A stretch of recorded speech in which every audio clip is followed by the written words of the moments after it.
Assalamualaikum warahmatullahi wabarakatuh. Saya Pip Alfir Ramdhani, NPM 201101 dari kelas B, ingin menjelaskan tentang sejarah hukum agraria di Indonesia. Hukum agraria di Indonesia itu terbagi dalam 7 masa perkembangannya. Yang pertama masa prakerajaan di Nusantara, yang kedua masa kerajaan di Nusantara abad ke-5 sampai dengan abad ke-17. Dan yang ketiga masa kedatangan bangsa barat dari tahun 1602 sampai dengan 1799. Yang keempat masa kolonial Hindia Belanda tahun 1799 sampai dengan 1945. Yang kelima masa setelah pasca kemerdekaan NKRI dari tahun 1945 sampai dengan tahun 1960. Yang keenam masa pembentukan UPA tahun 1948 sampai dengan tahun 1960. Kemudian yang terakhir masa setelah pasca berlakunya UPA tahun 1960 sampai dengan sekarang. Yang pertama, masa prakerajaan di Nusantara sekitar sebelum abad ke-5. Sistem hukum tanah komunalistik. Kemudian prinsip hubungan hukum antara tanah dengan individu dan masyarakat adalah masyarakat hukum adat dianggap yang mempunyai, sedangkan individu dianggap sebagai pemakai. Kemudian jenis hak penguasaan atas tanah yang muncul adalah yang pertama itu hak ulayat. Seperti di Ambon itu ada Patuanan, terus kemudian Panjampetu, Panjanturai, Panetepan, dan Pawatasan di Kalimantan.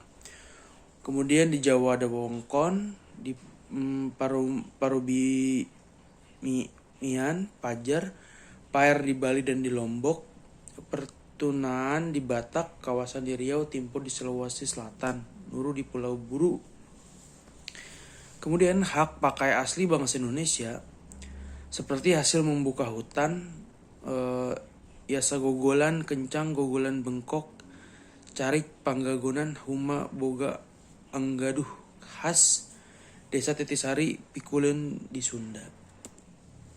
Kemudian asas penguasaan haknya itu mulur mangkret. Semakin dikuasai tanahnya, semakin menguat hak individunya dan semakin melemah hak ulayatnya.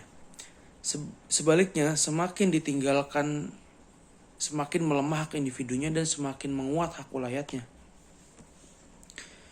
Yang kedua, masa kerajaan di Nusantara abad ke-5 sampai dengan abad ke-17.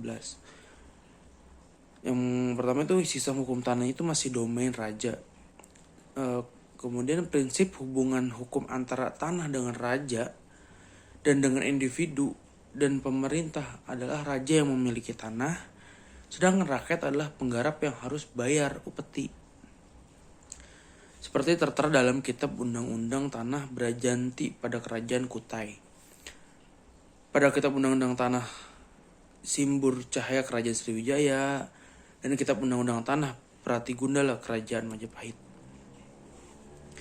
Jenis hak penguasaan yang muncul adalah Grand Sultan di Yogyakarta, Melayu, Delhi, Medan, Tanah Suara Praja, dan Andarbaini di Yogyakarta. Asas penguasaan hak adalah hubungan kedekatan. Kemudian yang ketiga, masa kedatangan bangsa barat di tahun 1602 sampai dengan 1799. Sistem hukum tanah itu domain government. VOC milik pemerintah Badan Perdagangan sebagaimana diatur dalam perjanjian raja dengan VOC melalui Oktroy 20 Maret tahun 1602. Prinsip hubungan hukum antara tanah dengan Badan Perdagangan VOC, raja dan individu adalah pemerintah VOC sebagai pemilik dan inlander sebagai penyewa. Raja hanya sebagai penghubung penagihan pajak. Jenis hak yang muncul adalah agendum, suap raja, dan hak garapan, serta hak atas tanah partikelir. Kemudian, asas penguasaan hak adalah yang kalah perang sebagai penyewa dan pemenang perang adalah pemilik. Mulai dikenal asas domain government.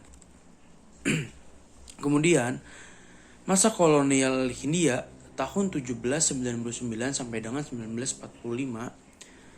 Sistem hukum agraris WET STB 1870 nomor 55 adalah state domain yaitu pemilikan negara.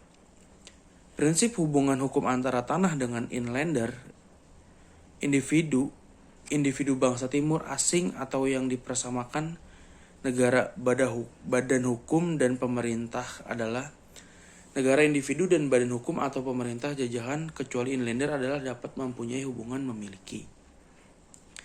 Jenis hak yang muncul adalah agendum Opsal pasal 711 BW, Exprat pasal 720 BW, dan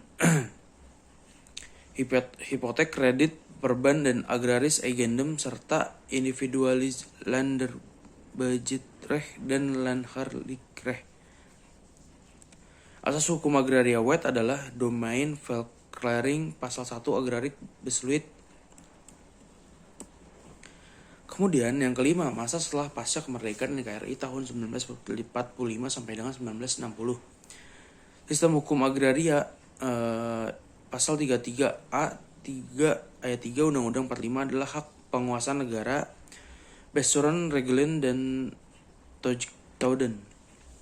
Kemudian prinsip hubungan hukum antara tanah dengan individu, masyarakat, pemerintah, badan hukum private, masyarakat, dan negara adalah negara mengatur, mengurus, dan mengendalikan individu, badan hukum yang mempunyai, dan masyarakat hukum adat adalah hubungan ulayat. Jenis hak yang muncul adalah hak milik, hak adat, hak ulayat, aset pemerintah, ground government, aset swapraja, aset desa. Asas hukum agraria yaitu penguasaan negara dan fungsi sosialnya. Pada masa kolonial berlaku hukum agraria kolonial yang menjadi sandarannya yaitu Agraris WET AW 1970 yang bertujuan itu memberikan kemungkinan dan jaminan kepada pemodal besar asing, khususnya penguasa Cina, agar dapat berkembang di Indonesia dengan membuka perkebunan besar hak erpach. Kemudian yang keenam, masa pembentukan UPA tahun 1948 sampai dengan tahun 1960. Konsep Panitia Agraria Yogyakarta tahun 1948 yaitu yang pertama, meniadakan asas domain dan mengaku keberadaan hak ulayat. Yang kedua, mengadakan peraturan yang memungkinkan adanya hak milik perorangan yang kuat, yaitu hak milik yang dapat dibebani hak tanggungan. Pemerintah hendaknya jangan memaksakan dengan peraturan perkembangan hak perseorangan. Itu dari yang paling lemah sampai yang paling kuat. Perkembangan itu hendaknya diserahkan saja kepada usaha rakyat sendiri dan paguyuban hukum kecil. Sebaliknya, pemerintah memberi stimulan yang sebesar-besarnya untuk mempercepat perkembangan itu. Kemudian, perlunya melakukan penelitian terutama di negara tetangga tentang kemungkinan pemberian hak milik kepada orang asing. Kemudian perlunya pengaturan penetapan luas minimum untuk menghindari pluralisme di antara petani. Kemudian perlunya pengaturan penetapan luas maksimum pemilikan tanah dengan tidak memandang jenis tanahnya.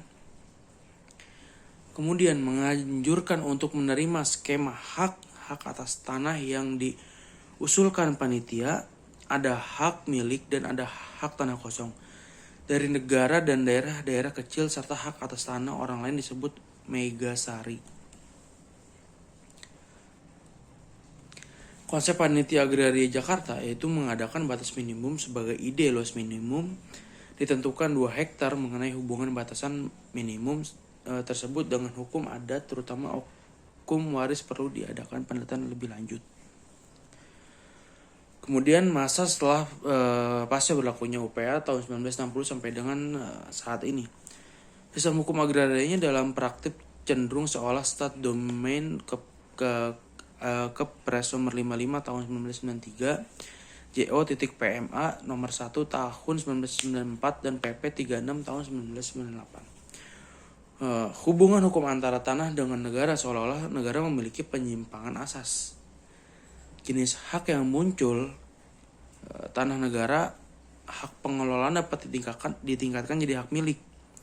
Atas hukum tanah nasional dalam masa ini, yaitu persatuan antara legislature dengan public legislature. Tujuan pembentukan UU PA itu penyusunan hukum agraria nasional, mengadakan kesatuan dan kesederhanaan dalam hukum pertahanan, memberikan kepastian hukum mengenai hak-hak atas tanah. Dasar-dasar pengaturan UU PA itu dasar kenasionalan, pasal 1, pasal 2, ayat 1 dan pasal 9 UU PA, dasar kesatuan dan kesederhanaan, pasal 5 UU PA, diktum pertama UU PA, dasar kepastian hukum, dikembangkan peraturan pelaksanaan penyelenggaraan pendaftaran tanah pasal 19. Hanya segitu yang bisa saya sampaikan, kurang lebihnya mohon maaf. Wabillahi taufiq wal hidayah. Wassalamualaikum warahmatullahi wabarakatuh.